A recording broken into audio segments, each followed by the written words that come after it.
गुरुर्ब्रह्मा गुरुर्विष्णु गुरुर्देवो महेश्वरः गुरुर्साक्षात् परब्रह्म तस्मै श्री गुरवे नमः।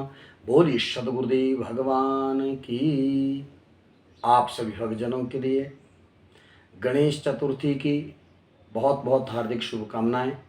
जैसा कि बंधु आप जानते हैं, भाद्रपद शुक्ल पक्ष की चतुर्थी को गणेश चतुर्थी और भाद्रपद मास की शुक्ल पक्ष की जो चतुर्थी है उसको हम आप लोगों के यहाँ पर कलंक चतुर्थी भी कहते हैं। इस चौथ को कलंक चौथ क्यों कहते हैं, इसका क्या कारण है, और अब की बारी इस साल 2022 में ये कलंक चौथ कब आ रही है। चौथ के दिन हम आप लोगों के लिए, जैसा हम आप लोग सभी जानते हैं, चौथ के चंद्रमा को नहीं देखना चाहिए। बहुत सारे लोग कहते हैं हमारा चौथ के चंद्रमा को क्यों नहीं देखना चाहिए, विशेष क्या प्रयोजन है। तो मैं आप सभी भक्तजनों के लिए ये बताना चाहता हूँ कि कलंक चतुर्थी के चंद्रमा को कदाचित भी भूलकर हम आप लोगों को नहीं देखना चाहिए। क्यों? क्योंकि इस दिन चंद्रमा को शापित किया गया है। किसने किया? बोले महाराज, वर्णन कथा पुराणों में हमारे आती है कि एक बार भगवान देवादिदेव महादेव और माता पार्वती साथ में गणेश भगवान को लेकर के इस भूमंडल के ऊपर घूम रहे थे, और घूमते घूमते जैसे जा रहे तो बरसात का मौसम, भादों का महीना, अकस्मात धरती के ऊपर जल ही जल गिरा था। और गणेश भगवान जी जैसे जा रहे थे, अकस्मात गणेश भगवान जी ने ध्यान नहीं किया और उनका पांव फिसला, और पांव फिसल करके जैसे ही धड़ाम से वो भूमि के ऊपर गिरे, उनका मुंह ऊपर की ओर गया, और उस समय आकाश मंडल में चंद्रमा निकल चुके थे, और उस चंद्रमा ने गिरते हुए गणेश भगवान को देखा। और वर्णन आता है बंधुओं कि जैसे ही गणेश भगवान गिरे और चंद्रमा ने देखा तो एकदम से खिड़खिड़ा करके चंद्रमा हंस पड़े। और शास्त्र कहते हैं कि कोई भी गिर रहा हो या संकट में पड़ा हो तो उसको देख करके हम आप लोगों को हंसना नहीं चाहिए, उसकी खिल्ली मजाक नहीं उड़ाना चाहिए, यथासंभव हो सके तो उसकी सहायता करनी चाहिए। लेकिन आज चंद्रमा ने गणेश को देख करके उनकी हंसी उड़ाई, और गणेश ने जैसे ही ऊपर की तरफ देखा कि मुझे गिरते हुए देख करके चंद्रमा मुझे देख करके हंस रहे हैं, तो उन्होंने चंद्रमा को श्राप दिया और कहा है, कलंकी चंद्रमा जाओ, आज के दिन जो भी व्यक्ति आपको देखेगा उसको भी ऐसा मिथ्या कलंक लगेगा। और इसलिए हम आप लोग जो है उसके बाद शास्त्रों के अनुसार हम आप लोग चंद्रमा का दर्शन नहीं करते हैं, ये निषेध माना गया है। लेकिन ऐसा भी बहुत सारे विद्वानों का मानना है, शास्त्रों में वर्णन मिलता है कि और दिनों तो चंद्रमा जो है वो अमृत बरसाता है। पूर्णिमा के दिन जब पूर्ण चंद्रमा होता है तो उसकी चांदनी में और चंद्रमा का दर्शन करना चाहिए, क्योंकि उस दिन चंद्रमा अमृत की बारिश करता है। और चौथ के दिन जो चंद्रमा है वो महाराज जहर उगलता है, विष गिराता है, इसलिए चौथ के चंद्रमा को नहीं देखना चाहिए। बोलो सच्चिदानंद भगवान की। ये है चंद्रमा न देखने का कारण, इसमें कलंक लग जाता है। और हमारा आप लोगों की यहाँ पर मान्यता है, बहुत सारे लोग क्या करते हैं, बोले महाराज यदि चंद्रमा चौथ का दिख जाए तो क्या करते हैं, हमारे किंवदंतियां हैं, रीति रिवाज है, अलग अलग जगहों पे अलग अलग प्रकार से हम आप लोग उसका निवारण करते हैं। हमारे हिमाचल में कई जगह हमने देखा है, गांव में ये प्रथा लोगों ने बनाई हुई है, प्रचलित है कि एक दूसरे की छत के ऊपर और पत्थर मारना, और पत्थर को मार करके पड़ोसियों के या किसी भी के भी घर पर छत के ऊपर चंद्रमा देख लिया तो पत्थर मार दिया। बोले महाराज उसकी जब गालियां हमारे को पड़ेगी तो इसका दोष हमें नहीं लगेगा, पर ये एकमात्र किंवदंती है, ऐसा नहीं है।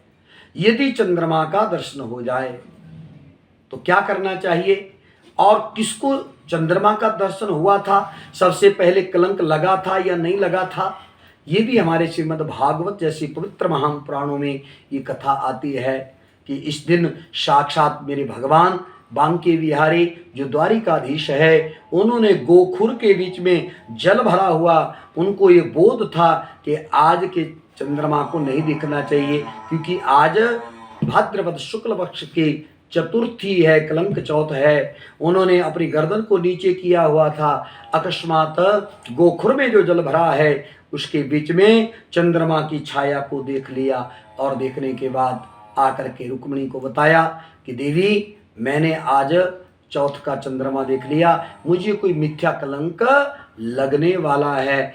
रुक्मिणी ने कहा, महाराज आप भी सामान्य लोगों जैसी बातें करते हैं, कलंक लगेगा, ये सब कहने की बातें हैं, ऐसा नहीं होता। इसलिए आप सभी लोग जानते हैं, भागवत में बहुत विस्तृत एक कथा आती है, वर्णन आता है कि भगवान के दरबार में द्वारिका में सत्राजित यादव मणि को लेकर के आया।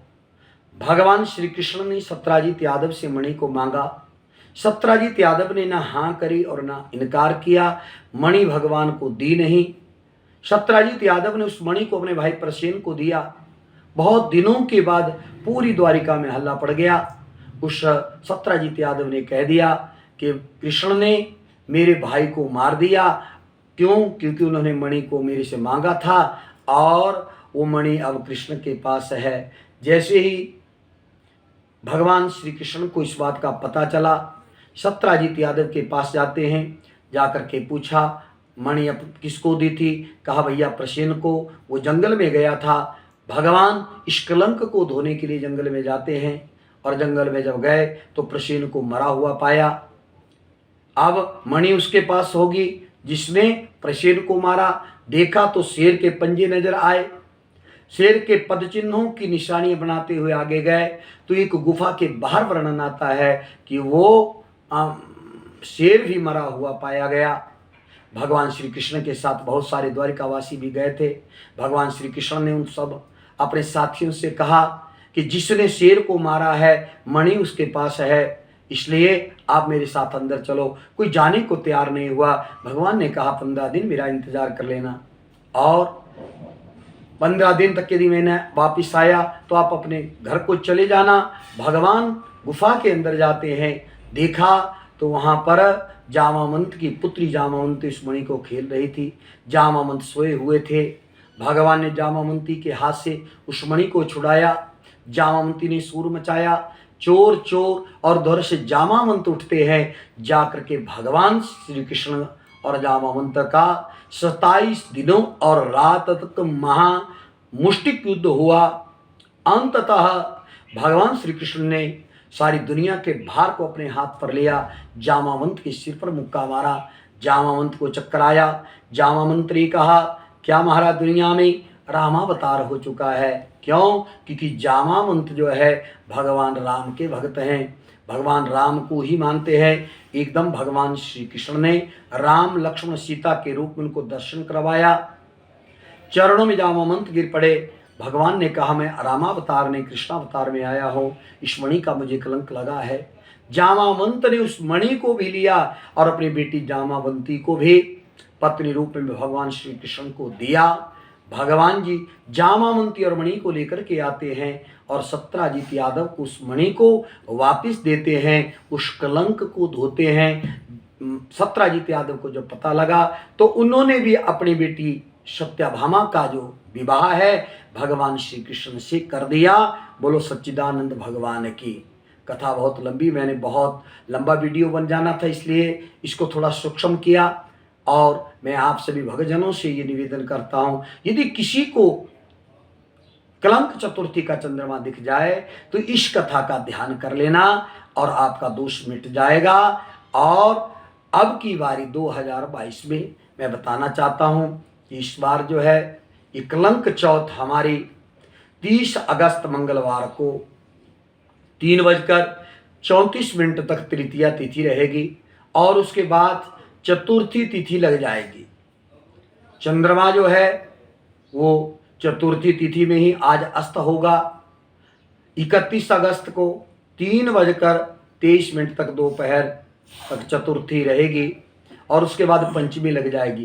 कहने का अभिप्राय हमारा यही है कि 30 अगस्त मंगलवार को अब की बारी 2022 में कलंक चतुर्थी आ रही है। मेरा सभी से निवेदन है कि आप कलंक चतुर्थी के चंद्रमा को न देखें, जहाँ तक यथासंभव हो सके इस कलंक से बचें। और इस दिन ज़्यादा से ज़्यादा हम आप सभी लोगों के लिए इस समय भगवान गणेश का, भगवान शंकर का, भगवती महामाया माता पार्वती का, कृष्ण भगवान का, अपने इष्ट का और हम आप लोगों को भगवान का भजन ज़्यादा से ज़्यादा करना चाहिए, दान पुण्य करना चाहिए, जिसके करने से हमारे सारे जितने भी कष्ट हैं, शकुन अपशकुन हैं, वो भी शांत हो जाते हैं।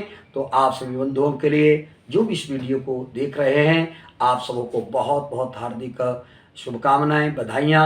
भगवान करे सभी के घर में अन्न धन सुख समृद्धि हो। और मेरा सभी से निवेदन है कि हमारे YouTube चैनल को ज़्यादा से ज़्यादा सब्सक्राइब जरूर करें, क्योंकि हमारी इस तरह की व्रत त्यौहार से संबंधित और भी वीडियो और साथ में श्रीमद् भागवत, श्री शिव महापुराण, अभी राम कथा की भी हमारी वीडियो हमारे YouTube चैनल पर आ रही है। तो आप सभी से मेरा निवेदन है कि ज़्यादा से ज़्यादा सब्सक्राइब करिए और जब भी समय लगे तो YouTube को आप लोग देखिए, कथाओं का आनंद लीजिए। भगवान के चरणों से हमारी प्रीति हो, हमारी यही मंगल आशीष है। सभी भक्तों के लिए बहुत बहुत अभिनंदन, बहुत बहुत शुभाशीर्वाद। सबके घर में अन्न धन समृद्धि हो। जय श्री राम, जय भोलेनाथ।